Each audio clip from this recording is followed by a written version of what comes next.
E aí, pessoal, como é que vocês estão?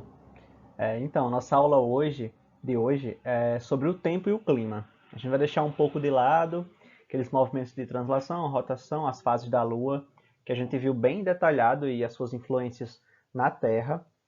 E hoje a gente vai estar falando o quê? Sobre o tempo e o clima. Porque as pessoas acabam o quê? Confundindo como se fossem sinônimos, que não é, e a gente vai descobrir o porquê. Aí a gente já inicia com esse questionamento. Existe diferença entre tempo e clima? O que é que vocês acham? Tempo. Vamos pensar aqui. Ele trata-se o quê? De uma condição atmosférica, o estado. Então, ele vai acontecer em um dado momento. Concorda?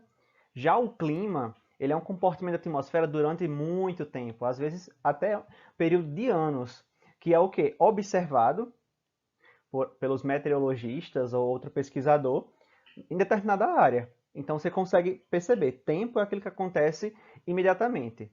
Aconteceu uma mudança, aí o povo fala, mudança climática, mas essa mudança climática ela está mais associada com o tempo do que com o próprio clima. A gente pode perceber o tempo atmosférico. Olha aqui essas animações.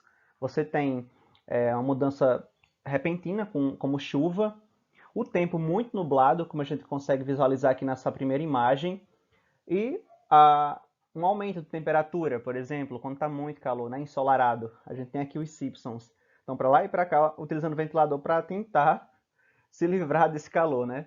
No caso, se resfriar.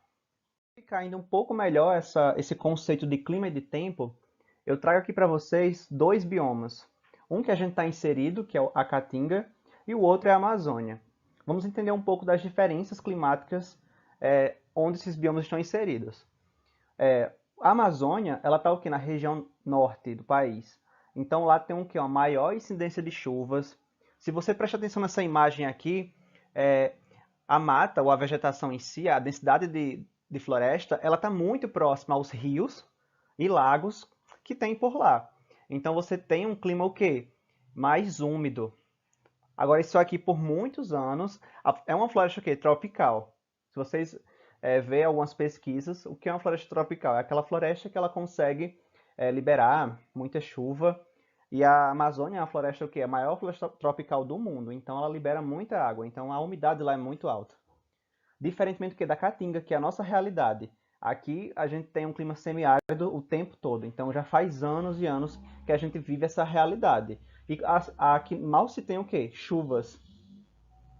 Olha, veja bem, se tratando de clima, tem alguns fatores importantes que a gente tem que citar aqui. O primeiro deles é o aquecimento do planeta. Então vamos relembrar o que a gente sabe sobre o movimento de translação e rotação, que durante essa volta, né, que a Terra dá, algumas partes do planeta, desse globo terrestre, ela vai ter uma incidência de luz maior.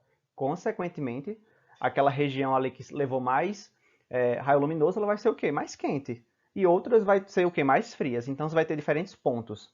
E isso também adentra a questão de fatores geográficos. Porque você não tem como comparar o interior do Nordeste com o Norte ou com o Sul. São climas diferentes. Isso porque em longos períodos já foi constatado. E por fim, o aparecimento de quê? De massas de ar, que elas vão estar relacionadas com massas quentes e massas frias.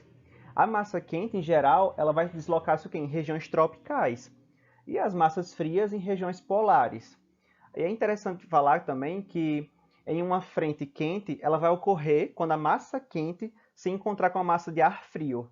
E ela acaba se estacionando. É bem interessante que você vê isso bastante em previsão de tempo, quando vai acontecer uma chuva ou uma mudança drástica na temperatura. E prever o tempo é importante? Sim. Primeiro, porque as pessoas podem marcar ou desmarcar uma viagem, um compromisso. Se você for pensar nos pilotos de aviões, eles vão conseguir demarcar o quê? Rotas melhores mediante o clima que ele já sabe a longo prazo daquela região. Então, talvez possa ser que tenha umas nuvens nubladas, uma pequena incidência de chuva. Isso ele consegue constatar através do quê? De aparatos meteorológicos. E também agir mediante algum evento climático. Porque uma vez que a gente tem essa previsão, a gente consegue estar tomando certos cuidados. Às vezes pode ser um temporal ou uma coisa muito séria que se a gente sair, pode correr o risco de morrer, que é muito comum quando tem as enchentes. A gente viu recentemente lá em Minas Gerais, casas, carros, assim, alagados, e pessoas foram mortas, arrastadas por essas enchentes. Eu também chamo a atenção de vocês para outra questão. Olha só, as correntes oceânicas e a migração de tartarugas têm relação com o tempo e com o clima? Veja essa imagem aqui, ó, deslocamento de tartarugas marinhas por marcação. O que é que vocês acham? Então, ela tem sim. Primeiro, as tartarugas, elas, para reproduzir, ou no período de reprodução, elas percorrem longas rotas em busca de áreas o quê? Mais frias. Ou que não seja também tão quente. Então aqui no nosso litoral do RN é muito comum a gente receber tartarugas de pente, tartaruga olívia, tartaruga verde, que são as espécies mais comumente encontradas. Então essas correntes oceânicas ajudam esses animais a encontrar essas possíveis rotas que eles vão se sentir o quê? Confortáveis em justamente reproduzir. Então tem muita relação. E falando um pouco sobre esse tema gigante que é o clima e o tempo, não tem como deixar de não falar das nuvens. Todo mundo já saiu de casa e conseguiu visualizar durante o dia, que é bem melhor. À noite também, mas durante o dia você consegue ver algumas variações de nuvens. Eu trago aqui para vocês três, que a gente tem a cirrus, a cúmulos e a estratos. Veja bem, a cirrus a gente pode ver uma pequena fibra lá no céu, assim, formato branco, que você lembra como se fosse uma névoa. Ela é muito dispersa. Enquanto que a cúmulos, ela já é um pouco mais condensada. E a stratus, ela vai ser um meio termo entre a cirrus e a cúmulos.